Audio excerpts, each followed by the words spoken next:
Hi, welcome to Sunday Special. So, last Sunday we missed. Right. ఈ Sunday చాలా గంభీరమైనటువంటి విషయం, చాలా సీరియస్ మ్యాటర్. ఆ సీరియస్ మ్యాటర్ మీద మాట్లాడాలనుకుంటున్నాను. తర్వాత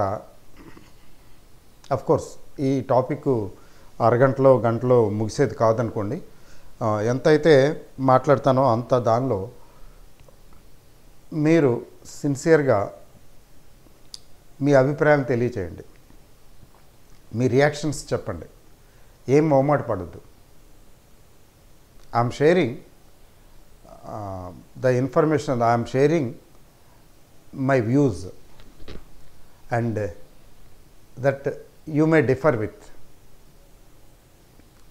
with me and you may have different views. మీకు ఎగ్రీ అయితే ఓకే, ఎగ్రీ అయినట్లు చెప్పండి, పర్వాలేదు. లేదండి ఇది కాదు అసలు విషయం ఇదే అంటే చెప్పండి. Maybe there is something to learn from me also, నాకు కూడా లెర్నింగ్ ఆపర్చునిటీ. అయితే ఈరోజు నేను మాట్లాడేది మాత్రం చాలా కాలంగా, ఎంతో కాలంగా, ఎన్నో సంవత్సరాలుగా నేను రీసెర్చ్ చేస్తున్న విషయమే, ఆలోచిస్తున్న విషయమే. ఇదేమిటి, ఇలా ఎందుకు అని. ప్రతి మనిషి ఒక పరిశోధనలో ఉంటాడు కదా. మనం అందరం కూడా పరిశోధనలోనే ఉంటాం. లైఫ్ అంతా పరిశోధనలోనే ఉంటాం. పరిశోధిస్తూ కొన్ని క్లూస్ దొరుకుతాయి. We draw inferences from them. వాటిని ఇన్ఫరెన్సెస్ డ్రా చేసి చేస్తాము. అట్లా ఆ విధంగా ఒక రకమైనటువంటి మైండ్ సెట్ ఏర్పడుతుంది. తర్వాత భావాలు, వీ డెవలప్ ద ప్రిన్సిపల్స్. ఇది ఇలా ఉంటే ఇలా ఉంటుందని, ఇలాంటి విషయానికి ఇలా. ఫర్ ఎగ్జాంపుల్,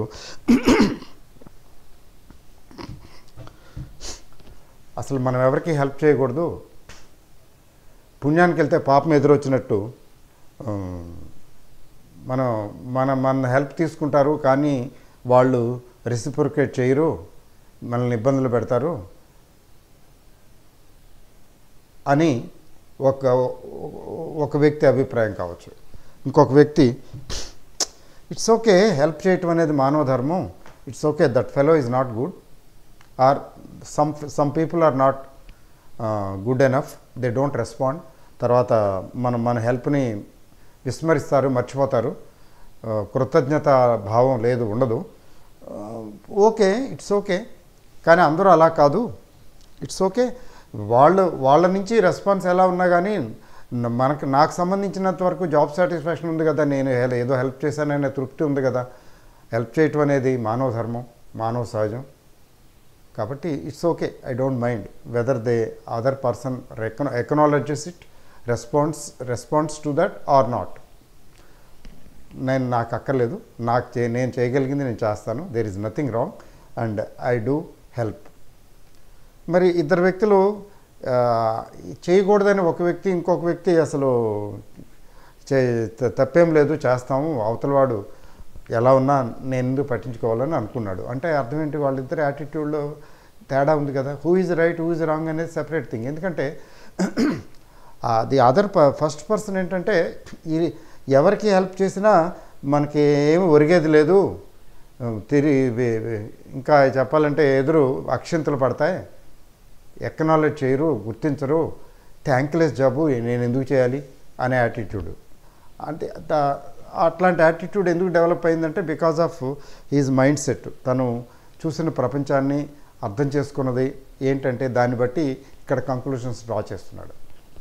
ఇంకొక వ్యక్తి తన చూసిన లైఫ్ సిచ్యువేషను, తర్వాత తను తెచ్చుకున్నటువంటి సంస్కారాలు, వీటన్నిటినీ కలగలుపుగా తీసుకుని అతను okay, whether the other person response or not, I do help whenever possible అంటాడు. అంటే ఇక్కడ ఇతని యాటిట్యూడ్కి, ఇతని ఆలోచనలకి దోహదం చేసిన అంశాలు ఏమిటంటే ఇతను అర్థం చేసుకున్న లైఫ్.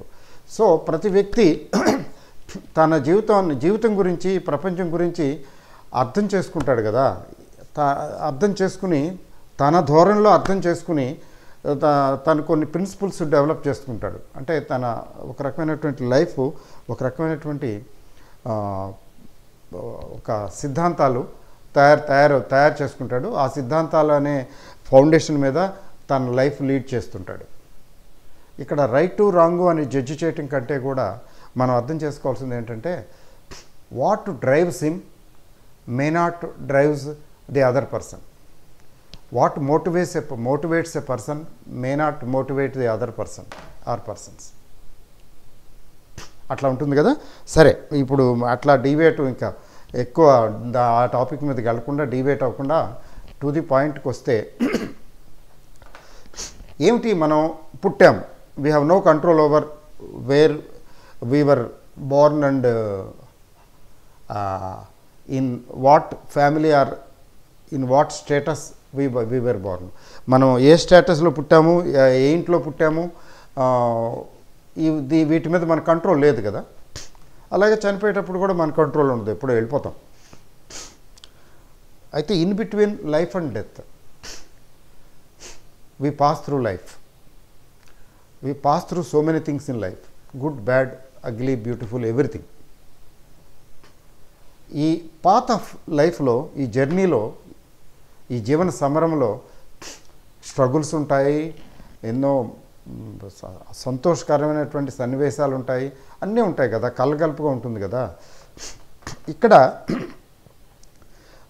ఒక్కొక్క వ్యక్తి జీవితం ఒక్కొక్కలా ఉంటుంది కదా, సాగుతుంది కదా. ఒకరు పల్లకి ఎక్కితే ఇంకొకరు పల్లకి మోస్తారు. పల్లకి ఎక్కేవారు, పల్లకి మోసేవారు. చూసారా, కంపెనీల సంస్థాపకులు, ఆ కంపెనీల్లో నెల జీతం కోసం పనిచేసేవాళ్ళు ఉంటారు కదా. బట్ చూడండి, వాళ్ళు ఎంత గొప్పవాళ్ళైనా, ఎంత గొప్ప లైఫ్ అయినా, లేకపోతే లగ్జరీ ఉన్నా, ఏమున్నా, ఏ లేకపోయినా, ఏమీ లేనివాడు, అన్నీ ఉన్నవాడు, కష్టాలు అనిపించినవాడు, సుఖాలు అనిపించినవాడు, లేదా మెజారిటీ కష్టాలు పడినవాడు, మెజారిటీ అట్లా ఇట్లా అన్ని రకాల లైఫ్లు లీడ్ చేసిన ఫైనల్గా ఎండ్ పాయింట్కి వచ్చేటప్పటికి అందరూ సమానం, అక్కడే తీసుకెళ్ళి చేసేస్తారు, దహనం చేసేస్తారు. And nobody wants that body. డెత్కి వచ్చేటప్పటికి ఆల్ బికమ్ ఈక్వల్. లైఫ్ ఉన్నప్పుడు ఈ ఇన్ఈక్వాలిటీ, ఒకరు పల్లకి ఎక్కితే ఇంకొకరు పల్లకి మోస్తారు. అంటే పల్లకి ఎక్కాడు కాబట్టి గ్రేట్ అనేం కాదు. ఫర్ ఎగ్జాంపుల్, పల్లకి ఎక్కొచ్చు, కానీ కొన్ని రోజుల తర్వాత భయంకరమైనటువంటి డిసీజ్, క్రానిక్ డిసీజెస్, క్యాన్సరో లేకపోతే ఇంకోటో దాంతో బెడ్ రిడన్ అయ్యి చనిపోవచ్చు. ఈ పల్లకి మోసిన వాడు హేల్ అండ్ హెల్దీగా, లైఫ్ అంతా హేల్ అండ్ హెల్దీగా ఉన్నంతలో నార్మల్ లైఫ్ లీడ్ చేసిన హెల్దీగా చనిపోవచ్చు. అంతేకాదు, తన పిల్లలు పైకొచ్చి అందొచ్చి ఇతనికి బోల్డ్ అంత కంఫర్ట్ ఇవ్వచ్చు. పల్లకి మోసిన వాడి లైఫ్ యాక్చువల్గా హ్యాపీగా ఎండప్ అయింది. పల్లకి ఎక్కిన వాడి లైఫ్ ఎందుకు పనికిరాకుండా బెడ్ రిడన్ అయ్యి, బెడ్ మీద అన్నీ బెడ్ మీద అయితే ఎలా ఉంటుందో ఊహించండి. ఆ సేవ చేసేవాళ్ళు కూడా డబ్బులకి చేసినా కానీ తిట్టుకుంటా, ఏంటి నాకు ఈ కరం పట్టింది, వీడి కింద చేయవలసి వస్తున్నది, ఎందుకు అన్నీ మంచం మీద అయితే ఎట్లా ఉంటుంది ఊహించండి. డబ్బుల కోసం చేస్తున్నాను, ఏంటిది ఈ పని అనిపిస్తుంది. ఆనందంతో ఏం చేయరు, చూసారా. So between birth and death, పుట్టుక నుంచి చనిపోయే వరకు, ఆ చనిపోయే స్టేజ్, చనిపోయిన తర్వాత చనిపోయిన స్టేజ్కి అందరూ ఒకటే. పుట్టిన స్టేజ్లోకి వచ్చేటప్పటికి ఎగ్జాక్ట్గా పుట్టినప్పుడు ఒకటే, కానీ అక్కడి నుంచి మాత్రం there is difference. So here the $1 billion question ఏంటంటే, what drives, what matters, what influences the life journey of a person. పుట్టిన ఒక వ్యక్తి పుట్టినప్పటి నుంచి చనిపోయే వరకు ఈ మధ్యకాలంలో ఎంతకాలమైనా బతకొచ్చు, 10 ఏళ్ళు కావచ్చు, 50 ఏళ్ళు కావచ్చు, 100 ఏళ్ళు కావచ్చు, 70 ఏళ్ళు కావచ్చు. ఈ లైఫ్ టైంలో తన జర్నీ ఒకటి ఉంటుంది కదా, పాత్ ఒకటి ఉంటుంది కదా, ఆ పాత్లో ఏమి ఇన్ఫ్లుయెన్స్ చేస్తున్నది, ఆ పాత్ అలాంటి పాత్ రావటానికి కారకులు ఎవరు? తనే కారకుడా,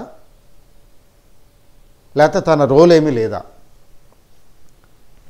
అది ఆల్రెడీ డిటర్మిన్డ్, ప్రీ డెస్టైన్డ్, అది అతను కూలీగా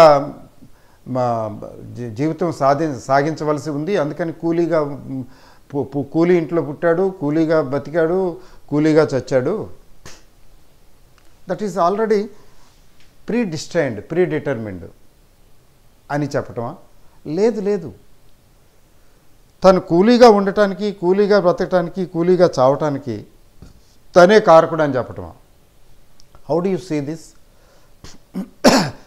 ఇది చెప్పాలంటే కొంచెం కాంట్రవర్షియల్ ఇష్యూ. దీన్ని చెప్పడానికి ఒక్కొక్కరి అభిప్రాయం ఒక్కొక్కలా ఉంటుంది, న్యాచురల్. ఎందుకంటే anything that we don't have direct proof, direct concrete proof లేని ఏ అంశమైనా కానీ డిబేటబుల్ అవుతుంది. లైఫ్ తీసుకుందాం.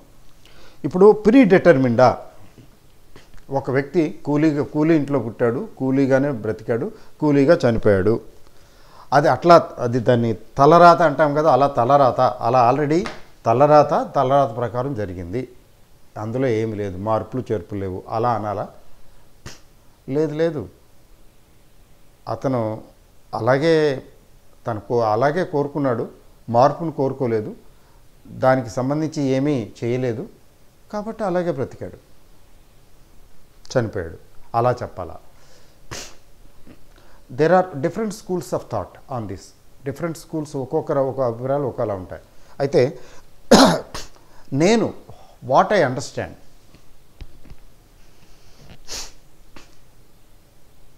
లైఫ్ అనేది నో డౌట్ మన చేతిలో లేదు, ఎక్కడ పుడతామో ఎప్పుడు పుడతామో అలా అనేది. పుట్టిన తర్వాత మాత్రం చాలా వరకు మన చేతిలో ఉండాలి, ఆ ఫ్లెక్సిబిలిటీ ఉంది. అయితే మనం పుట్టిన తర్వాత ఏ ఇంట్లో పుట్టాము, ఎలా బ్రతుకుతున్నాము అనే దానికి బేస్ ఏంటి? Why a person is born with a silver spoon, platinum spoon, golden spoon? Why a person is born in a mendicant house or some beggar's house? Beggar ఇంట్లో పుడతాడు ఒక వ్యక్తి, ఇంకొక వ్యక్తి రాజప్రాసాదంలో పుడతాడు. ఎందుకని అలా జరిగింది? మన భారతదేశ సంస్కృతి ఎంత గొప్పదంటే, మన దగ్గర ఉన్నటువంటి సమాచారం ఎంత గొప్పదంటే, మన పూర్వీకులు, ఋషులు, మునులు, ఇంకా ఇంకా ఇంకా తత్వవేత్తలు ఎంతెంత గొప్పవారు, ఎంతెంత సమాచారం మనకి ఇచ్చిపోయారంటే, మనకి ఇన్హెరిటెన్స్ రూపంలో వచ్చింది. ఎంత గొప్పదంటే దాని నుంచి మనకి కావలసిన మన సందేహాలకి అన్నిటికీ నివృత్తి కలుగుతుంది. మీరు గ్రంథాలు తీసుకుంటే భగవద్గీత లాంటివి తీసుకోండి, అంటే యూ హ్యావ్ ఎవ్రీథింగ్. అంటే మనకు వచ్చే డౌట్స్కి, మనకు వచ్చే కన్ఫ్యూషన్స్కి సమాధానాలు, మనకి చెప్పాలంటే సొల్యూషన్స్ మన దగ్గర ఉన్నాయి. భారతదేశం అంటే ఎంత సువిశాల, భారతదేశం అంటే ఏంటి, ఎంత పెద్దది అంటే శ్రీలంక కలుపుకుని, ఇటు ఏషియన్ కంట్రీస్ కలుపుకుని, అమెరికన్ కాంటినెంట్ వరకు తీసుకుంటే అమెరికన్ కాంటినెంటు, ఇంకా గల్ఫ్ కంట్రీసు, ఆఫ్ఘనిస్తాను, పాకిస్తాన్ చెప్పక్కర్లేదు, మందే అనుకోండి. ఇట్లా ఈ భారత ఖండం అనేది చాలా పెద్దది కదా. ఎక్కడో అమెరికాలో ఏదో స్టేట్లో పెద్ద నీటి కొలంలో, నేను ఇంతకుముందు చెప్పే ఉంటాను, పెద్ద రిజర్వాయర్ టైపు కన్స్ట్రక్టెడే, న్యాచురల్ కాదు. ఆ రిజర్వాయర్ టైపు దాంట్లో బాగా ఎండిపోతే, అది అమెరికాలో ఏ స్టేటో నాకు గుర్తులేదు, ఎక్కడో చదివాను, బాగా ఎండిపోతే నీరు అనేవి లేకుండా బాగా అయిపోతే అక్కడ చూశారట.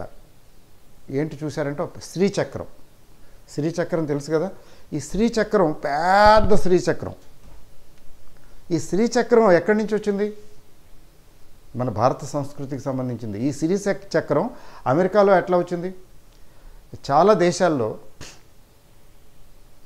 ప్రపంచంలోని అనేక దేశాల్లో మన హిందూ టెంపుల్స్ ఉన్నాయి, ఎప్పుడో కట్టినవి. అంటే మనకి హిందూ టెంపుల్స్ కట్టడానికి మనకి ఆ ప్రదేశం, ఆ దేశం మనకి కంట్రోల్లో ఉన్నట్టే కదా. ఇట్లా తీసుకుంటే చాలా పెద్ద సువిశాలమైనటువంటి అఖండ భారత ఖండం. తర్వాత న్యాచురల్ ముక్కలు అయిపోవటం, ఏదో కొంత మిగలటం. ఆ మిగిలింది కూడా చాలా పెద్దది. మంది భారతదేశం పెద్దదే కదా. సో ఇట్లా తీసుకున్నట్లయితే we are very rich with our culture and heritage. Joke కాదు. ఏంటి రిప్లైస్ అంటే, ప్రతి మనిషి ఒకటేంటంటే పునర్జన్మ అనేది ఉంటుందని base. This is not the only life we are living. Earlier we lived and most probably ఇక మీదట కూడా మళ్ళీ పుడతాము అని. అది బేస్. పునర్జన్మ అనేది ఉన్నది. మరలా పుట్టుట మరలా గిట్టుట అని, మరలా పుట్టడం మరలా గిట్టడం. ఎన్నిసార్లు, ఎన్ని జన్మలంటే కొన్ని వందల వేల లక్షల జన్మల గురించి మాట్లాడతారు. అలాగే చీమ దగ్గర నుంచి, చిన్న చిన్న క్రీచర్ దగ్గర నుంచి అలాగా ఎవల్యూషన్లో హ్యూమన్ బీయింగుకి అర్హత లభిస్తుంది అని, ఎలిజిబిలిటీ వస్తుందని, ఉత్కృష్టమైనటువంటి గొప్ప జన్మ మానవ జన్మ అని. ఎందుకంటే మానవుడి దగ్గర మాత్రమే ఈ కావలసినటువంటి మానవ శరీరంలో మాత్రమే కావలసినటువంటి అన్నీ ఉన్నాయి. జంతుజాలాలకి, పక్షులకి ఏం లేవు. సో మానవ జన్మ ఎత్తటానికి ముందు ఎన్నో జన్మలు ఉంటాయని అలా కూడా చెప్తుంటారు కదా. సరే, మానవ జన్మ ఎత్తిన తర్వాత మళ్ళీ ఇంకా అక్కడ ఆ మానవ జన్మలు కూడా ఎన్నో ఎత్తుతూ ఫైనల్గా కంక్లూషన్, కైవల్యం అట్లా చెప్తారు కదా. సో అట్లా తీసుకున్నట్లయితే గత జన్మల్లో ప్రీవియస్ ఇన్కార్నేషన్స్, ఇక్కడ గత జన్మలు అనే బేసు లేకపోతే ఈ ఎవడు చూశాడు పునర్జన్మలు ఉంటాయని, ఇదంతా ట్రాష్ మిత్ అని ఎవరైనా అన్నారనుకోండి, దెర్ ఇస్ నథింగ్ రాంగ్. తప్పే ఉంది. That is how he thinks, that is what he thinks. ఆయన అభిప్రాయం అయింది. ఎందుకని డైరెక్ట్ ప్రూఫ్ లేదు కదా. ఏదో అక్కడక్కడ వస్తుంటాయి, అయినా నమ్మాలనే ఉంది. నమ్మనివాడు ఎలాగో ఎప్పుడూ నమ్మడు. నమ్మేవాడు ఏమి ప్రూఫ్ లేకపోయినా ఓకే అని నమ్మేస్తాడు. అపన ఎవరి ఆలోచన విధానం వాళ్ళది. కాబట్టి నో ఇదంతా ట్రాష్ అనటం కూడా ఓకే. కాదు, పునర్జన్మ ఉంటుంది. గత జన్మల్లో మనం చేసిన పాప పుణ్యాల బేరీజు వాటన్నిటికీ అల్టిమేట్గా నెట్ ఎఫెక్టు ఈ జన్మకు వస్తుంది. ఈ జన్మలో కొంత ప్లస్ సైడో మైనస్ సైడో వెళ్తాం, కొంత బ్యాలెన్స్ తెచ్చుకుంటాం. నెగిటివ్ బ్యాలెన్సో పాజిటివ్ బ్యాలెన్సో మొత్తానికి బ్యాలెన్స్లు తెచ్చుకుంటాం. ఆ బ్యాలెన్స్లు ఈ జన్మకి క్యారీ ఫార్వర్డ్ అయ్యి వస్తాయి. ఈ జన్మలో దానికి మైనస్ సైడ్ పెంచుతామా లేకపోతే ప్లస్ సైడ్ పెంచుతామా అనేది డిపెండ్స్. అలాగా ఫైనల్గా ఏంటంటే ఒక మెచ్యూరిటీ లెవెల్కి అంత ప్లస్ సైడ్ వచ్చేసి ఒక పర్ఫెక్షన్ లెవెల్కి వచ్చేసిన తర్వాత జన్మరాహిత్యం ఉంటుంది. మరలా జన్మ ఎత్తవలసిన పనే ఉండదు. ఇది కదా థ్యూరీ, బేసిక్ థ్యూరీ. మన భారతదేశంలో ఉన్నటువంటి బేసిక్ ఫిలాసఫీ ఇది. సో అట్లా తీసుకున్నట్లయితే ఆ బేస్ మీద వెళ్తే గత జన్మల్లో మన సంస్కారాలు, మనం ఆచరించిన సంస్కారాలు, మనం అర్థం చేసుకున్నది, మనం నేర్చుకున్నది, మనం చేసిన పనులు, మన యాక్టివిటీస్ తాలూకు ప్రతిఫలాలు క్రూరంగా హత్యలు, అఘాయిత్యాలు చేసిన వ్యక్తి మళ్ళీ మనిషిగా పుడితే ఆ పాపాలకి ప్రాయశ్చిత్తంగా ఈ జన్మలో అనుభవిస్తాడు, ఇంకా వచ్చే జన్మల్లో కూడా ఇంకా అనుభవిస్తాడు. అట్లా లేకపోతే పుణ్యాలు చేసుకుంటే పుణ్యకార్యాలు చేస్తే గొప్ప మహారాజు లేదా గొప్ప వ్యక్తిగా పుట్టి ప్రపంచానికి అంటే మేలు చేస్తాడు. అట్లా ఏంటంటే లైఫ్ ప్రీవియస్ లైఫ్స్ వాటి తాలూకు sum total of your previous incarnations that is reflected in the present incarnation. ఈ జన్మలో అవన్నీ రిఫ్లెక్ట్ అవుతాయి. ఆ విధంగానే తను పుట్టగానే కొంచెం ఊహ తెలుస్తుంటేనే he is exposed to those situations. అతని ఆలోచన విధానాన్ని బట్టి ఇప్పుడు దొంగతనం చేసే ఇది ఉంది, దొంగతనం చేయటం ఇష్టం, దొంగతనం తప్పు అని అనిపించదు, ఎదుటి వాళ్ళని అవసరమైతే చంపైనా కానీ దొంగతనం చితకొట్టి చావగొట్టి చంపైనా కానీ దొంగతనం చేయటం అది తప్పేం కాదు, ఇవంతా నాన్ సెన్స్, పుణ్యం పాపం ఇవేమీ లేవు అలా అనుకుని పుట్టిన వ్యక్తి పుట్టగానే కొద్దిగా గ్రాడ్యువల్గా కొంచెం ఊహ తెలిసేటప్పటికి he gets attracted to those things and those people who are similar to him. తనలా ఆలోచించే వాళ్ళకి అట్రాక్ట్ అవుతాడు. వాళ్ళతో కలవటం లేకపోతే అలాంటి అసోసియేషను లో ఉండటం, ప్లాన్ చేయటం, మళ్ళీ దొంగతనాలే చేయటం, ఇంకా అంత ఎక్కువ, ఇంకా అది ఇంటెన్సిటీ ఈ జన్మలో ఎక్కువైతే గత జన్మల కంటే మరింత ఎక్కువ. అలాగే పుణ్యకార్యాలు చేయాలి, ఈ ప్రపంచానికి ఉపయోగపడాలి, పనికొచ్చే పనులు చేయాలి, నేను అది చేయాలి ఇది చేయాలి, దాన ధర్మాలు చేయాలి, ఇట్లా ఈ రకమైనటువంటి ఆలోచనలతో అటువంటి గుణాలు ఉన్న వ్యక్తి, అలాంటి మంచి పనులు చేసిన వ్యక్తి గత జన్మల్లో వ్యక్తి ఈ జన్మలో పుట్టేటప్పటికి ఎక్కడ పుట్టినా కానీ ఎక్కడ పుడతాడు అనేది దానికి కూడా బేస్ అదే. What he was thinking, what he was doing in his previous incarnations. రెండు, వాట్ హీ వాజ్ థింకింగ్, ఏం ఆలోచిస్తున్నాడు, ఏం ఆలోచించేవాడు, ఏం కోరుకునేవాడు గత జన్మల్లో, తర్వాత ఏమి చేసేవాడు అనే అతని థాట్స్ యాక్షన్స్ ఇవన్నీ కూడా ఏకంగా ఫైనల్గా ఈ జన్మకు వచ్చేటప్పటికి క్యారీ ఫార్వర్డ్ అయ్యి ఆ రూట్లో వెళ్తుంటాడు. సో అందుకని కాకతాళీయంగా జరగదు ఇదంతా.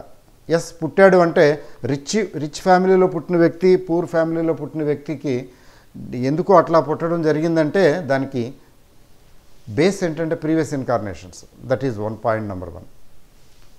నెంబర్ 2 ఏంటంటే పుట్టిన తర్వాత how he is getting attracted to, ఏ విషయాలని నమ్ముతున్నాడు, ఏ విషయాల మీద నమ్మకం అతనికి, ఏ విషయాలు నమ్మటం లేదు. ఒక వ్యక్తి దేవుడు లేడు గీముడు లేదు అంతా నాన్ సెన్స్ అంటాడు, ఇంకొక వ్యక్తి దేవుడు లేకపోవటం ఏంటి, దేవుడే సర్వస్వం అంటాడు. ఇద్దరూ కరెక్టే. ఎందుకని కరెక్టు? ఎందుకంటే అతను తన పూర్వజన్మ సంస్కారాలను బేస్ చేసుకుని ఈ కంక్లూషన్కి వచ్చాడు, ఇతను ఈ కంక్లూషన్స్కి వచ్చాడు. ఈ కంక్లూషన్స్కి బేస్ ఏంటంటే ప్రీవియస్ లైఫ్స్. తర్వాత ఓకే, మరి అంతా ప్రీ డిటర్మిన్డ్ అయితే, అంటే ఒక రకంగా ఏంటంటే ప్రీ డిటర్మిన్డే కదా. ప్రీ డిటర్మిన్డ్ ఎలా అంటే ఈ లైఫ్లో ఇక్కడ పుట్టినప్పుడు ఈ జీవితంలో ఎలా బ్రతకాలి, ఏం చేయాలి, ఎలా చావాలి, ఎలా ఉంటుంది, హెల్త్, వెల్త్, హ్యాపీనెస్, రిలేషన్షిప్స్, అవి మానసిక ఇది పరిపక్వత, ఇవన్నీ ఎలా ఉంటాయి అంటే అదిగో పాత జన్మల్లో అతను లీడ్ చేసిన లైఫ్, పాత జన్మల్లో అతను బ్రతికిన జీవితం ఇట్లా చెప్తే అంత ఫిక్స్డ్ అయితే ఇతని చేతిలో ఏముంది? చూడండి, జాగ్రత్తగా ఆలోచించండి నేను చెప్పేది. Everything is prefixed. కూలివాడిగా పుట్టాలి, కూలివాడిగా బతకాలి, కూలివాడిగా చావాలి. ఎందుకని? అతను గత జన్మల్లో చేసింది ఏంటంటే అంత గొప్ప పుణ్యకార్యాలు ఏం చేయలేదు, వాడు చేసింది బతుక్కి ఇంతే, ఇంతకన్నా ఇంప్రూవ్మెంట్ లేదు, ఛాన్స్ లేదు. అలా పుట్టాడు, కూలివాళ్ళ ఇంట్లో పుట్టాడు. 7 ఏళ్ళో 8 ఏళ్ళో 9 ఏళ్ళో 10 ఏళ్ళో వచ్చేటప్పటికి పదరా పలుగు పట్టుకో పార పట్టుకో అంటున్నారు, కూలి పనే చేయటం మొదలుపెట్టాడు. అంటే ఇంకేముందా? ఇంకేం లేనట్టే కదా, అతని చేతిలో ఏం లేదు, అంతేనా? ఇంక చాయిస్ ఏంటి, లైఫ్ ఏంటి, ఆలోచనలు ఏంటి, వీటన్నిటికీ రెలవెన్సే లేదు. చెప్తారు కదా ఎలా జరగాలంటే అలా జరుగుతుంది అని, తలరాత మార్చలేమని. ఇక్కడ ఒక క్యాచ్ ఉంది. ఏంటా క్యాచ్ అంటే, ప్రీవియస్ ఇన్కార్నేషన్స్, గత జన్మలను బేస్ చేసుకుని ఆధారంగా ఈ జన్మలో జన్మ ఎత్తటం, జీవితాన్ని అనుభవించడం part okay. But there is a lot of choice in it. There is a lot of flexibility in it. Lot of choice, lot of flexibility అంటే ఏంటంటే, ఆ కూలీగా పుట్టిన వ్యక్తి, కూలి వాళ్ళ ఇంట్లో పుట్టిన వ్యక్తి ఆలోచన, నేను అలా కావాలి, ఇలా కావాలి, నాకు అది కావాలి, ఇది కావాలి, నేను ఇలా ఉంటాను. వాడు చూడు, వాడు ఎంత బాగా చదువుకుంటున్నాడు, వాడు బ్రహ్మాండంగా అట్లా ఉన్నాడు, ఇట్లా ఉన్నాడు, నాకు ఇలాంటి లైఫ్ కావాలి అని చిన్నప్పటి నుంచి తను ఆలోచించడం మొదలుపెట్టాడు అనుకోండి. నేను చదువుకోవాలి, కూలి పని ఏంటి అనుకుంటున్నాడు అనుకోండి. He may or he will get the opportunity. చదువుకోవటం, పేద కుటుంబంలో పుట్టినా కానీ, కూలివాడి ఇంట్లో పుట్టినా కానీ, పరిస్థితులు అతనికి అనుకూలంగా రావటం,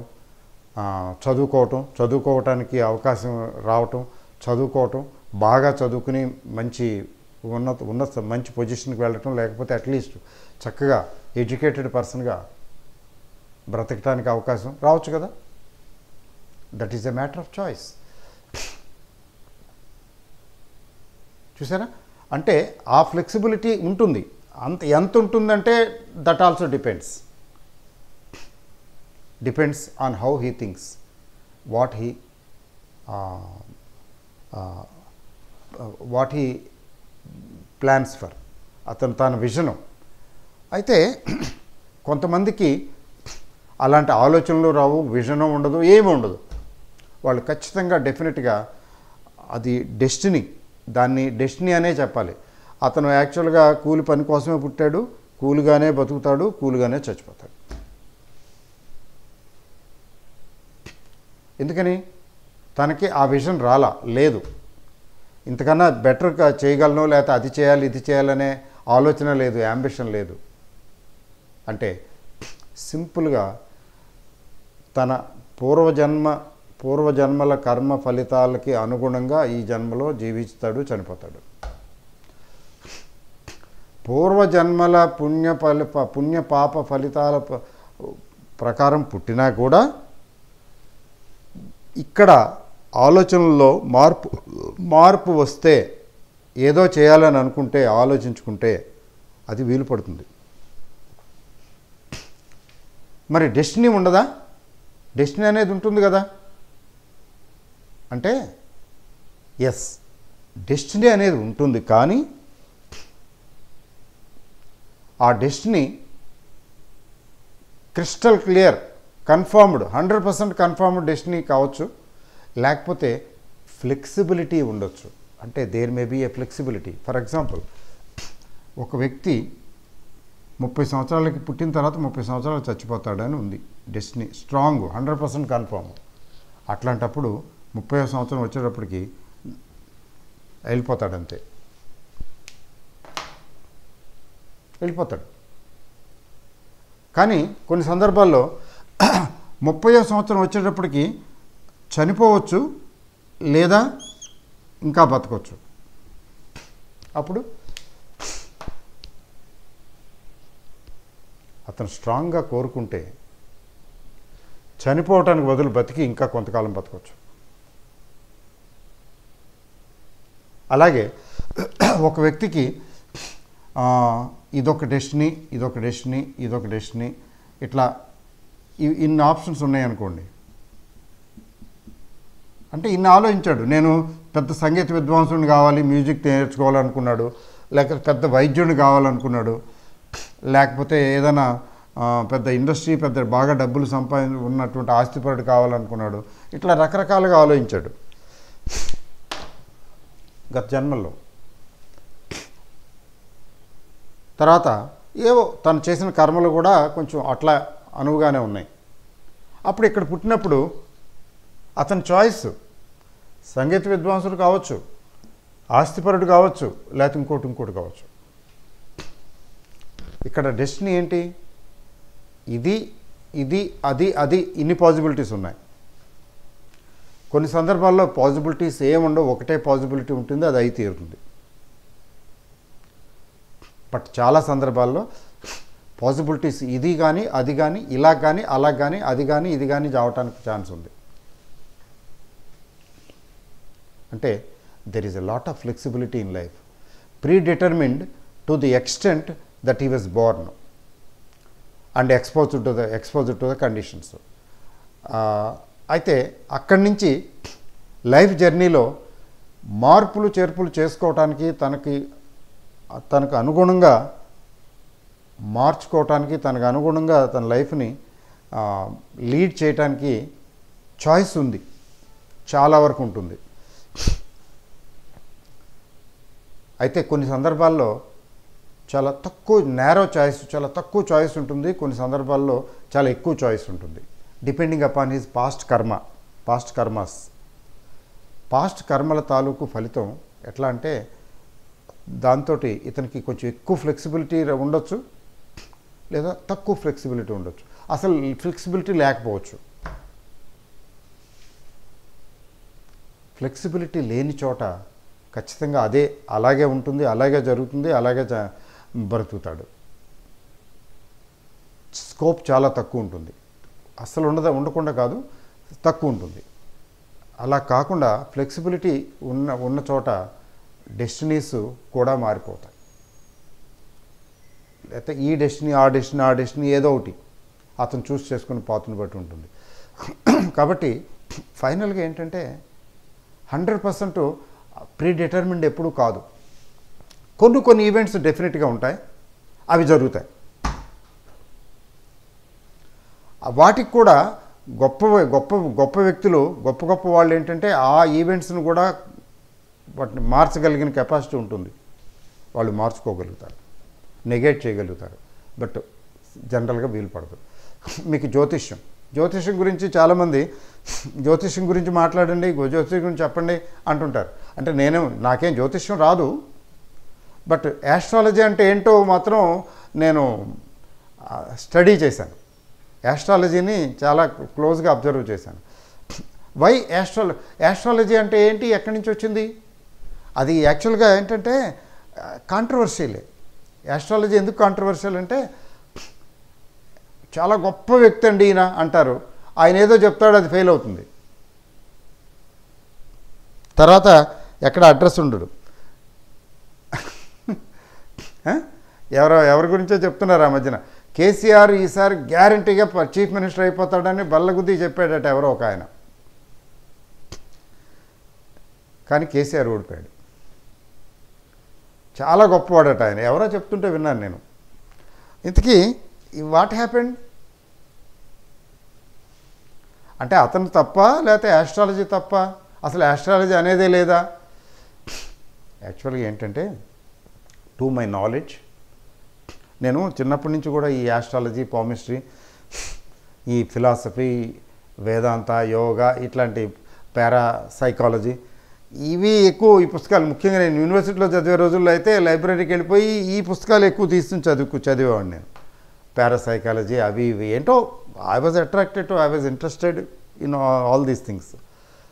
యాస్ట్రాలజీ, నీకు యాస్ట్రాలజీ తోటి నాకు చాలా అవినాభావ సంబంధం ఉంది. అంటే యాస్ట్రాలజీ ప్రాక్టికల్గా నేర్చుకోలేదు నేను, కుండలి ఎలా వేయాలి ఏంటి అనేది నేర్చుకోలేదు, ఆ రీడింగు, ఇంటర్ప్రిటేషన్స్ నేర్చుకోలేదు. But what it is, how it works అనే దాని విషయంలో మాత్రం చాలా స్టడీ చేశాను. ఎందుకంటే నేను అట్లా డీప్గా వెళ్ళి యాస్ట్రాలజీని నేర్చుకోవాలని అనుకోలేదు. యాస్ట్రాలజీ అంటే ఏంటో అర్థం చేసుకోవాలని అనుకున్నాను అంతే. ఈ సిచ్యువేషన్లో ఏంటంటే I happen to meet so many astrologers, interaction with so many people on astrology, ఇవన్నీ అనమాట. చదవటం, లిటరేచర్ చదవటం, యాస్ట్రాలజీ, పామిస్ట్రీ మీద, ఇవన్నీ ఇన్సిడెంటల్, న్యాచురల్. సో యాస్ట్రాలజీ బేసిక్గా ఏంటంటే, అది ఏంటది, సైన్సా కాదా? I believe, I feel and I think astrology is a science, a divine science, మామూలు సైన్స్ కాదు. న్యాచురల్ సైన్స్ అంటం కంటే కూడా డివైన్ సైన్స్ అంటాం మంచిది, కరెక్ట్. అయితే astrology is okay, but astrologers are not okay. అదేంటదంటే యాస్ట్రాలజీ వరకు సబ్జెక్టు ఓకే, ఆ సబ్జెక్ట్ని డీల్ చేసేవాళ్ళు మాత్రం they are not good enough. Majority 90%, 95% they fail because they think they know, but they don't know what they don't know. మాకు తెలుసు, నాకు అంతా తెలుసు అనుకుంటారు. అయితే కొంతవరకు పార్షియల్గా కరెక్ట్ అవుతుంది, కొన్ని సందర్భాల్లో కొంచెం ఎక్కువ పర్సంటేజ్ కరెక్ట్ అవుతుంది, కొన్ని ఫెయిల్ అవుతాయి. ఫర్ ఎగ్జాంపుల్ కొందరు 60% బాగా చెప్పగలుగుతారు, కొంతమంది 70% బాగా చెప్పగలుగుతారు, కొంతమంది 90% వరకు బాగా చెప్పగలుగుతారు, కొంతమంది అయితే 20-30% అంతకు మిగతా అన్ని ఫ్లాప్. నీకు పెళ్ళి అవుతుందా అంటే నీకు మార్చిలో అయిపోతుంది అంటాడు ఒక ఆయన, ఇంకొక ఆయన ఏప్రిల్ మేల కల్లా అయిపోతుంది అంటాడు. ఈ అమ్మాయికి ఏమో మూడేళ్ళ నుంచి పెళ్ళి అవ్వటం లేదు. ఇంతమంది అయిపోతుంది, అదిగో రేపు, అదిగో ఎల్లుండు, మార్చిలు, ఏప్రిల్, మేలు, నువ్వు ఆ పూజ చేసేస్తే పెళ్ళి అయిపోతుంది, లేకపోతే అక్కడికి వెళ్ళి అది చేస్తే పెళ్ళి అయిపోతుంది, ఇది చేస్తే అయిపోతుంది, నీ శని వదిలిపోతుంది అంటాడు ఒక ఆయన. ఇవన్నీ నాన్ సెన్సికలే కదా. ఎందుకంటే ఇంకా ఇంతకీ ఏంటంటే ఆ అమ్మాయికి ఇంకా పెళ్లి కాలేదు, 3 ఏళ్ళు అయింది. అదేంటది ఎప్పుడో పెళ్ళి అయిపోతుందని చెప్పారు వీళ్ళంతా, ఒకరు కాదు, ఇద్దరు కాదు, నలుగురు. ఇప్పుడు ఆ అమ్మాయికి ఆస్ట్రాలజీ మీద ఏమి అభిప్రాయం కలుగుతుంది? యాక్చువల్గా astrology 100% I believe is a true Vedic science, లేకపోతే డివైన్ సైన్స్. ఏంటంటే మనిషి పుట్టిన వ్యక్తి, ఆ పుట్టిన సందర్భాన్ని సైంటిఫిక్గా రీసెర్చ్ చేసి గొప్పవాళ్ళు చేసి ఆ పుట్టిన వ్యక్తి ఆ క్షణంలో, ఆ ప్రదేశంలో పుట్టిన ఆ వ్యక్తి ఆ టైంలో గ్రహాల ప్లానెట్స్ తాలూకు పొజిషనింగ్ని బట్టి, దీన్ని బట్టి ఇతని లైఫ్, ఈ వ్యక్తి తాలూకు లైఫ్ ఇలా ఉంటుంది, ఇలా ఉండే అవకాశం ఉంది, ఇలా పుట్టి ఇలా బ్రతికి ఇలా చచ్చిపోతాడు, పుట్టిన దగ్గర నుంచి చనిపోయే వరకు అతని లైఫ్ ఎలా ఉంటుంది, ఉండబోతుంది అనేది చెప్పగలిగిందే ఆస్ట్రాలజీ. కానీ పర్ఫెక్ట్గా చెప్పగలిగిన వాళ్ళు నాకైతే కనిపించలేదు. మీకు కనిపించారేమో నాకు తెలియదు, ఉండుంటారు. అయితే ఆస్ట్రాలజీ సైన్సే, ఆస్ట్రాలజీ కరెక్టే, మరి ఎందుకు fail? Why astrological predictions fail అంటే సోషల్ సైన్సెస్ లాగా దీనికి కూడా కొన్ని లిమిటేషన్స్ ఉన్నాయి. ఎగ్జాక్ట్ సైన్స్ అని చెప్పడానికి లేదు. ఎందుకు లేదు అంటే అక్కడ ఈ వ్యక్తి 21వ సంవత్సరంలో పెళ్లి చేసుకుంటాడు. అది అక్కడ ఉన్నటువంటి గ్రహాల ప్లానెటరీ పొజిషను, లగ్నం ఏవో చెప్తారు కదా, దాని ప్రకారం 21వ సంవత్సరంలో పెళ్లి చేసుకుంటాడు. ఆ వ్యక్తి 21వ సంవత్సరంలో పెళ్లి చేసుకోవటం మానేసేసి ఎక్కడికో వెళ్ళిపోతాడు, ఏ హిమాలయాలకు వెళ్ళిపోతాడు. ఇదేంటిది? 21వ సంవత్సరంలో గృహస్థు కావాల్సిన వాడు హిమాలయాలకు వెళ్ళిపోయాడేంటి అంటే అక్కడ ఏంటి జరుగుతున్నదంటే ఆ వ్యక్తి తాలూకు కర్మఫలాన్ని, ప్రీవియస్ ఇన్కార్నేషన్స్ తాలూకు కర్మఫలాన్ని బట్టి ఆ వ్యక్తికి ఫ్లెక్సిబిలిటీ ఎక్కువ ఉంటుంది. అందరికీ కాదు, ఉంటుంది. సో అతను మ్యారేజ్కి బదులు ఇంకొక అవతారం ఎత్తాడు. అది నార్మల్గా అయితే అతను 21 సంవత్సరంలో పెళ్లి చేసుకోవాలి, కానీ అది నార్మల్గా కాదు. అతను he planned for a different thing, he thought of a different thing. అప్పుడు ఏమవుతుంది? మ్యారేజ్ లేదు, ఏం లేదు, ఎగిరిపోతుంది మ్యారేజ్. ఆస్ట్రాలజికల్గా జనరల్గా ఏం జరుగుతుంది అంటే పెళ్లి జరుగుతుంది 21 సంవత్సరంలో ఆ కాంబినేషన్కి, కానీ ఇక్కడ పెళ్లి జరగటం లేదు. He failed the astrology. ఎందుకు అలా జరుగుతుందంటే because human life is dynamic. Astrology is static, more or less static. I repeat, astrology is more or less a static science. Human life is a dynamic process. ఈ dynamic ప్రాసెస్లో ఏంటంటే చాలా events, అన్నీ నేను చాలా ఈవెంట్స్ యాస్ట్రాలజీ అతను పుట్టిన నక్షత్రం వగేరాను పెట్టి ఎలా ఉండాలో అలా ఉండాల్సిన అవసరం లేదు, మారతాయి with his actions and thoughts. అతని థాట్స్ యాక్షన్స్ వల్ల అవి మారిపోతాయి. అతని థాట్స్ యాక్షన్స్ ప్రత్యేకించి లేవు, అట్లా ఏమి లేదు అనుకుంటే అది destiny as per the astrological science చెప్పిన విధంగా, ఏది ఆ కరెక్ట్ ఇంటర్ప్రిటేషన్తో చెప్పిన విధంగా అలా వెళ్ళిపోతుంది లైఫ్. ఆటో పైలట్ స్కీమ్ ఇప్పుడు ఎట్లా అంటే, కారు ఉంటుంది కదా, ఇప్పుడు కార్లు వస్తున్నాయి కదా, కార్లో కూర్చుని ఎక్కడికి వెళ్ళాలో బటన్ నొక్కేసి చెప్పేస్తే ఆ కారే స్టార్ట్ అవుతుంది. కారే స్టార్ట్ చేసుకుని ఆ కారే తీసుకెళ్ళి అక్కడ ఆపేస్తుంది. ఎక్కడికి వెళ్ళాలో చెప్తే అక్కడ తీసుకెళ్ళి దింపేస్తుంది, అంతే కదా. అఫ్కోర్స్ ఇక్కడ కూడా ఎక్కడికి వెళ్ళాలో ఇతను చెప్తున్నాడు అని, అది వేరే సంగతి. సో అట్లా ఆటో పైలట్ స్కీము లాగా దానంతరం అదే నడిచిపోతుంది. అలా కాకుండా ఈ వ్యక్తి నాకు ఇది కాదు అది కావాలి, ఇలా కాదు అలా కావాలని అనుకుంటున్న సందర్భంలో చాలా సందర్భంలో ఏంటంటే దీనికి బదులు ఇంకోటి అవుతుంది. అక్కడ యాస్ట్రాలజీ ఫెయిల్ అవుతుంది. ఏది యాస్ట్రాలజీ సైన్స్ని క్షుణ్ణంగా అర్థం చేసుకుని కరెక్ట్గా చెప్పే వ్యక్తి కూడా చెప్పినవి కూడా అవో. అంటే life process dynamic, astrology static. అయితే those astrologers are unfailing and successful. ఎవరంటే కొంతమందికి ఇంట్యూషన్ ఉంటుంది, ఇంట్యూజివ్ పవర్స్ ఉంటాయి. ఆ ఇంట్యూషన్ పవర్ని కూడా యూస్ చేసి ఇతను యాక్చువల్గా ఏంటంటే పెద్ద సంగీత విద్వాంసుడు కావాలి, మ్యూజిక్లోకి వెళ్ళాలి, కానీ ఇతని ఆలోచన మారిపోయింది. ఇతను అనుకోకుండానే ఇంకోటి నేను డాక్టర్ని కావాలి, వైద్య సేవ చేయాలి అనే ఆలోచనలో పడటం, ఆ మాత్రం ఫ్లెక్సిబిలిటీ అతనిలో ఉండటం, అతను మ్యూజిక్ లో కాకుండా మెడిసిన్లోకి వెళ్ళడం. యాస్ట్రాలజికల్గా ఉండొచ్చు. యాస్ట్రాలజికల్గా ఏముండొచ్చు, మ్యూజిక్, లలిత కళల్లో ఇతను ప్రావీణ్యం సంపాదిస్తాడు, ఇతను మంచి గొప్ప ఇదవుతాడు, మ్యూజిషియన్ అవుతాడు, లేకపోతే గాయకుడు అవుతాడు, ఏదో అట్లా ఆ ప్లానెటరీ పొజిషన్ అలా చెప్పొచ్చు. బట్ ప్రాక్టికల్గా ఇతను డాక్టర్ అయ్యాడు. అదే ఇంట్యూషను ఉన్న వ్యక్తి, అతనికి ఏమవుతుందంటే ఇతను డాక్టర్ అవుతాడు, మెడిసిను ఇట్లాగా వైద్య సేవలు వాటికి వస్తుంది, అందులోకి వెళ్ళిపోతాడు అనేది స్ట్రైక్ అవుతుంది. అంటే అతను ఈ యాస్ట్రాలజికల్గా కాకుండా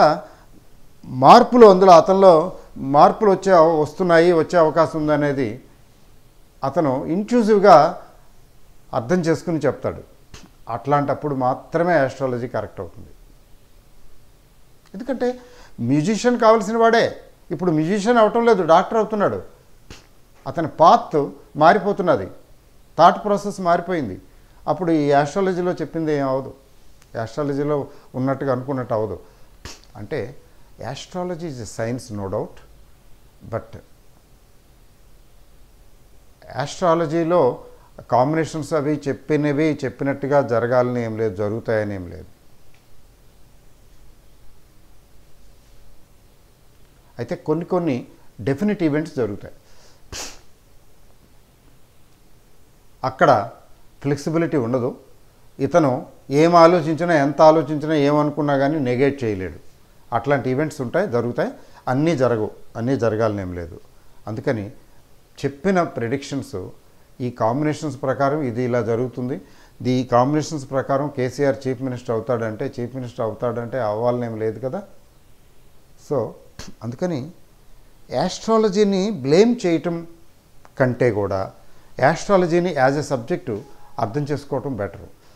ఎందుకంటే చాలా వరకు అవుతాయి. 100% యాక్యురేట్ కాదు, కానీ చాలా వరకు అవుతాయి. ఎట్లా అంటే ఎస్, ఎందుకంటే అది ఒక సైన్స్. ఈ ప్లానెటరీ పొజిషన్స్ ప్రకారం ఈ టయానికి ఈ రిజల్ట్ వస్తుంది, ఈ టయానికి ఈ రిజల్ట్ వస్తుంది అనేది సైన్స్ చెప్తుంది. అంటే మన పాత కర్మలు, ప్రీవియస్ ఇన్కార్నేషన్స్ తాలూకు కర్మల తాలూకు ఫలితాలు ఇక్కడ రిఫ్లెక్ట్ అవుతున్నాయి. అక్కడ కుండలి ఏదో అంటారు కదా, హారోస్కోప్ అంటారు కదా, అక్కడ హారోస్కోప్లో రిఫ్లెక్ట్ అవుతున్నాయి. రిఫ్లెక్ట్ అయ్యి చెప్తున్నాయి, ఇగో ఇతను ఇలా ఉంటాడు, ఇతని లైఫ్ ఇలా ఉంటుంది, ఇతను ఈ పనులు చేస్తాడు, ఈ పనులు చేయడు అనేది ఆ హారోస్కోప్ రిఫ్లెక్ట్ చేస్తున్నది. సబ్జెక్టు అడ్జస్ట్మెంట్స్, సబ్జెక్టు ఫ్లెక్సిబిలిటీ, మార్పులు చేర్పులకి అనుగుణంగా, ఎగ్జాక్ట్గా కానక్కర్లేదు. కాబట్టి ఆస్ట్రాలజీని తీసి పారేయటం ఏం లేదు, తీసి పారేయటానికి లేదు. ఎందుకంటే I have seen so many astrologers. I talked with so many people also. Interaction తర్వాత పుస్తకాల్లో చదివింది, పామిస్ట్రీ ఒకటి, ఆస్ట్రాలజీ ఒకటి, ఇవి no doubt they have utility. Social sciences లాంటివి ఒక రకంగా, అంటే బెటర్ దెన్ సోషల్ సైన్సెసే. సోషల్ సైన్సెస్ అంటే మరీ డైనమిక్గా ఉంటాయి. ఫర్ ఎగ్జాంపుల్ ఎకనామిక్స్ చూడండి, ఎకనామిక్స్ సోషల్ సైన్సే, కానీ అది ఎకనామిక్ ప్రెడిక్షన్స్ అవుతాయా based on assumptions, based on so many things. ఇది ఇలా జరిగితే అలా జరుగుతుంది అని, అలా జరగకపోతే ఇలా జరుగుతూనే కదా. ఆ మధ్యన రిసెషన్ అన్నారు, ప్రపంచవ్యాప్తంగా రిసెషన్ వచ్చేసింది బికాస్ ఆఫ్ కరోనా. అంతా కార్ఖానాలు బంద్, పని పాట లేదు, కూర్చుని తిన్నారు మనుషులు, యాక్టివిటీ లేదు, ఎకనామిక్ యాక్టివిటీ లేదు, కాబట్టి రిసెషన్ వచ్చేసింది. ఇన్ఫ్లేషన్ ఆకాశాన్ని అందేసుకుంటుంది, ఇంకా ఉంది, అయిపోయింది అన్నారు. ఆ టైమే ఉక్రెయిన్ వారు, రష్యా ఉక్రెయిన్ వారు, ఇవన్నీ. ఇప్పుడు ఎవరో రిసెషన్ గురించి మాట్లాడటంలా, గ్రోత్, ఎకనామిక్ ప్రాస్పెరిటీ అంటున్నారు. ఎందుకు అంటున్నారండి? ఎకనామిక్స్ ఏం చెప్తుంది? ఈ కండిషన్స్లో ఇలా జరుగుతుంది అని చెప్తుంది. ఆ కండిషన్స్ అలా ఉండాలని లేదు, అలా జరగాలని లేదు. అంత మాత్రానికి ఎకనామిక్స్ సైన్స్ కాదని డిస్మిస్ చేస్తారా? Can we dismiss it? No. After all it is a science. ఏంటంటే దానికి ఉన్నటువంటి వెసులుబాటు ఏంటంటే it is a social science. Social sciences are dynamic, flexible. Natural సైన్సెస్లా కాదు. న్యాచురల్ సైన్సెస్కి ఎక్సెప్షన్స్ ఉండవు కదా. పైకి ఏదైనా ఇసిరితే అది ఖచ్చితంగా కిందకు వచ్చి పడుతుంది, భూమి ఆకర్షణ శక్తి, దానికి ఏం ఎక్సెప్షన్ లేదు. గాలిలో ఎగరాలంటే మనిషి ఎగరలేడు. ఎందుకని? వాతావరణానికి, బాడీ స్ట్రక్చర్కి ఉన్నటువంటి రిలేషన్షిప్. కాబట్టి ఈ స్ట్రక్చర్ తోటి, ఈ బాడీ తోటి మనిషి ఎగరలేడు. ఎగరాలంటే ఇంకేదో కావాలి, అంతే కదా. సో న్యాచురల్ సైన్సెస్ ఎగ్జాక్ట్గానే ఉంటాయి. They are scientific truths. చెప్పాలంటే they are truths, natural truths. అవి సింపుల్గా చెప్పాలంటే నేచర్లో ఉన్నటువంటి సహజమైనటువంటి సత్యాలు, నిత్య సత్యాలు. అవి మనం ఇన్వెంట్ చేసి లేదా డిస్కవర్ చేసి ఇది ఈ సందర్భంలో ఇది జరుగుతుంది, ఇది ఎలా జరుగుతుంది అంటే భూమి ఆకర్షణ శక్తి అంటే కరెక్టే. కానీ ఆస్ట్రాలజీని అలా చెప్పడం లేదు. Because it is relating to human beings. ఎందుకని? It is a science of human life. It is a science of humans and human life.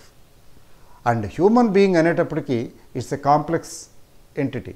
Human being ఎంత కాంప్లెక్స్ ఎంటిటీ అంటే మీ బ్రెయిన్కి నా బ్రెయిన్కి చాలా తేడా ఉంది. ఆ 200 గ్రాములే మీలోను నాలోను ఉన్నది. ఆ 100-200 గ్రాములు బ్రెయిన్లో మీ బ్రెయిన్లో వచ్చే ప్రకంపనలు, ఆలోచనలు, థాట్స్ నాకు వచ్చే దాంట్లో ఎంతో తేడా ఉంటుంది. కొంతమంది ఊరికి అలా చూసి ఫటాఫట్ చెప్పేస్తారు. కొంతమంది 10 సార్లు చదివినా గుర్తురాదు. In terms of memory, genius, blah blah blah blah blah blah, మనిషికి చాలా తేడా ఉంది. ఆ తేడా అంతా ఇక్కడ ఉంది, మొత్తం శరీరంలో కాదు, ఇక్కడ మాత్రమే ఉంది. అది ఎక్కడి నుంచి వచ్చింది? పాస్ట్ ఇన్కార్నేషన్స్ తాలూకు ఫలితం ఇది. I have seen so many people, ముఖ్యంగా మా బాల్యంలో, మా చిన్నతనంలో కొద్దిగా ఎలివేటెడ్ ఎడ్యుకేటెడ్ ఫ్యామిలీస్ అయితే పర్వాలేదు, వాళ్ళ పిల్లల్ని స్కూల్కి పంపించి చదివించారేమో. పల్లెటూళ్ళు, ముఖ్యంగా slum areas, lower middle class, అప్పుడంతా లోవర్ మిడిల్ క్లాసు, పూర్ క్లాసే ఎక్కువ ఉండేవారు కదా. సో ఆ ఫ్యామిలీస్లో పిల్లల్ని బడికి పంపించేవారు కాదు, చదువుకు పంపించేవారు కాదు, పనికి పంపించేవారు. ఆశ్చర్యంగా ఉందా మీకు? అంటే మా జనరేషన్లో అదే జరిగింది. నా ఫ్రెండ్స్లో, నా బాల్య స్నేహితుల్లో చదువుకున్న వాళ్ళు చాలా తక్కువ మంది. నా బాల్య స్నేహితుల్లో, దాన్ని బట్టి అర్థం చేసుకోండి. మరి కొంతమందిని చూశాను,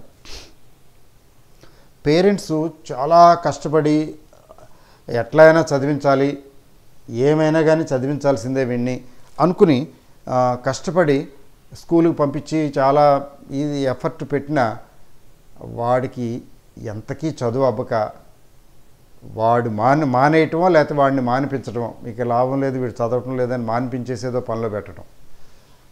చాలామందికి చదువు అవ్వలేదు. మా కాలంలో అయితే ఖచ్చితంగా చెప్తున్నాను, ఒక 20-30% మాత్రమే ఆ స్కూల్కి వెళ్ళేవాళ్ళు, అట్లీస్ట్ స్కూల్ ఫైనల్ వరకు చదివేవాళ్ళు. స్కూల్ ఫైనల్ తర్వాత కంటిన్యూ చేసేవాళ్ళు అసలు రేరు, చాలా తక్కువ. ఎక్కడో 100 ఒకడు BA చదివాడు, బీకామ్ BSc చదివాడు అంటే 100 ఎక్కడో ఉండేవారు.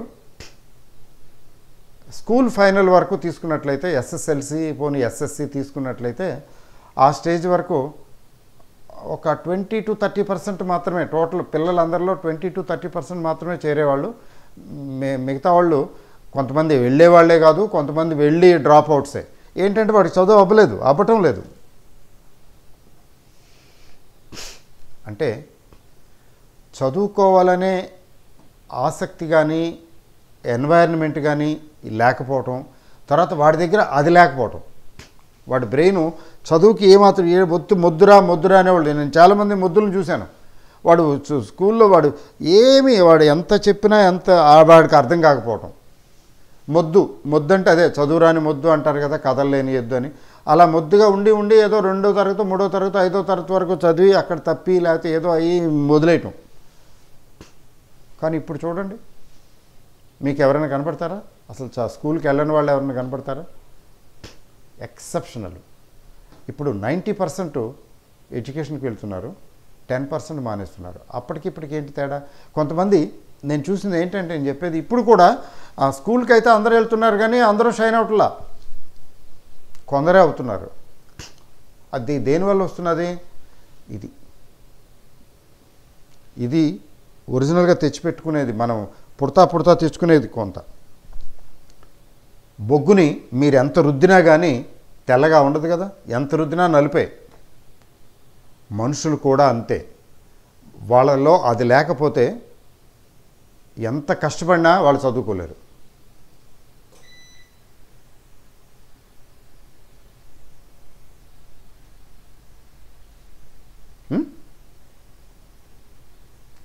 ఓకే, ఎంత కష్టపడినా వాళ్ళు చదువుకోలేరు. ఎందుకు చదువుకోలేరు అంటే, వాళ్ళ దగ్గర అది లేదు. ఎందుకు లేదు అంటే, బ్యాక్ టు పూర్వజన్మ సుకృతాలు వెళ్ళిపోవాలి. అది ఆ పూర్వజన్మ సుకృతాలు ఇక్కడ యాస్ట్రాలజీలో రిఫ్లెక్ట్ అవుతాయి. అది ప్రాపర్గా స్టడీ చేసి ప్రాపర్గా అర్థం చేసుకుని ఇంటర్ప్రిట్ చేయగలిగిన యాస్ట్రాలజర్ ఉంటే ఆ యాస్ట్రాలజీ అక్కడ చెప్పేస్తుంది. అది ఆ కుండలి చెప్పేస్తుంది, హారోస్కోప్ చెప్పేస్తుంది, ఇది షెడ్కి వెళ్ళిపోయే బండి, ఈ అబ్బాయికి చదువు రాదని. ఎందుకు? ఇది లేదు. పుడతా పుడతా ఇది ఈ 200 గ్రాములు గుజ్జు ఉంది కదా లోపల, ఆ గుజ్జులో కావలసినటువంటి తైలం లేదు, అందుకని అది పనిచేయదు, అది ఈ పనికి పనిచేయదు. కొంతమంది చూశాను నేను, చదువుకి పనికిరారు, యూస్లెస్ ఫెలో ఆఫ్ ఇండియా అనే, కానీ వేరే పని చాలా బాగా చేస్తారు, కొంచెం technical works. For example electrical, లేకపోతే ప్లంబింగో, లేకపోతే మెకానికలో, లేకపోతే అట్లాంటివి చాలా వండర్ఫుల్గా చేసేస్తుంటారు. So he is born not for formal education, but he is born for some technical jobs, technical skills like this. చాలా బాగా చేస్తారు. అది అంటే ఆ బ్రెయిన్ దీనికి పనికిరాలేదు కానీ ఇంకో దానికి పనికి వస్తుంది. చాలా షార్ప్గా ఉంటారు ఆ విషయాల్లో, కానీ చదువులో కాదు. మెమరీ ఉండదు, మెమరీ ఉన్న ఇంట్రెస్ట్ ఉండదు, అట్లా రకరకాలుగా ఉంటారు. అదే అట్లా ఎందుకు ఇన్ని వైవిధ్యాలు ఎందుకు వస్తున్నాయి? ఈ వైవిధ్యాలు అన్నిటికీ కారణం ఏంటంటే మన పూర్వజన్మం, మన ప్రీవియస్ ఇన్కార్నేషన్స్లో మనం ఏవైతే తెచ్చుకున్నామో, ఏమేమి పనులు చేసామో, ఏమేమి ఆలోచించామో, వాటన్నిటి తాలూకు సమ్ టోటల్ ఎఫెక్టు ఈ జన్మలో ఉంది. అందుకనే అందరూ ఒకలా ఉండరు, అందరూ ఒకలా ఆలోచించరు, వైవిధ్యం అందుకనే ఉంటుంది. ఒకడు బండి తోలే డ్రైవర్ అయితే ఇంకొకడు బండికి ఓనర్ అవుతాడు. ఒకడు హైలీ సక్సెస్ఫుల్ ప్రొఫెసర్ అవుతాడు, ఇంకొకడు ఎందుకు పనికిరాని టీచర్ అవుతాడు. చూసారా? Skills vary from person to person. అది మాత్రం చాలా వరకు మనం పుట్టుకతో తెచ్చుకునేవి ఉంటాయి, పుట్టుకతో తెచ్చుకుంటాము, plus our efforts after birth. పుట్టుకతో చాలామందికి చాలా స్కిల్స్ ఉండవు, అవి రావు, వాళ్ళు ఎంత ప్రయత్నించినా వీలు పడదు, దే ఆర్ ఎ ఫెయిల్యూర్. ఆ పర్టికులర్ స్కిల్కి సంబంధించి చదువుకి వాడు ఫెయిల్యూర్ కావచ్చు, ఏదైనా మెకానిక్ పనో లేకపోతే ఇంకేదైనా అట్లా ఇంకో పనో, ఏదో డ్రైవింగో. ఒక్కొక్కరు డ్రైవ్ చేస్తే ఎలా అనిపిస్తుందంటే, అబ్బా ఎంత బాగా డ్రైవ్ చేస్తున్నాడు, is a highly talented driver అంటాం. అంటే హీఈస్ మెంట్ ఫర్ డ్రైవింగ్. ఆ డ్రైవింగ్ స్కిల్ బాగుంది అతనిలో, అతనే చదువుకోలేదు, అక్కర్లేదు. So he was Born for that, not for studies. So ఈ వైవిధ్యాలన్నీ కూడా ఆస్ట్రాలజీ యాక్చువల్గా చెప్పగలదు. బట్ చెప్పేవాడు, చెప్పగలిగిన వాడు ఉండాలి. సో చెప్పటంలో కూడా అంత కరెక్ట్గా 100% అక్కడ టెక్నికల్గా ప్లానెటరీ పొజిషను చెప్పినట్టుగా జరగాలనేం లేదు. ఎందుకు లేదు అంటే, because it is connected with a human being with a brain. పుట్టిన తర్వాత తన ఆలోచనలు, తన యాక్టివిటీస్ ద్వారా ఏంటంటే అక్కడ ఏదైతే ఏ బేస్ తోటైతే పుట్టాడో ఆ బేస్ని మార్చుకోగలిగిన కెపాసిటీ అతనికి ఉంటుంది.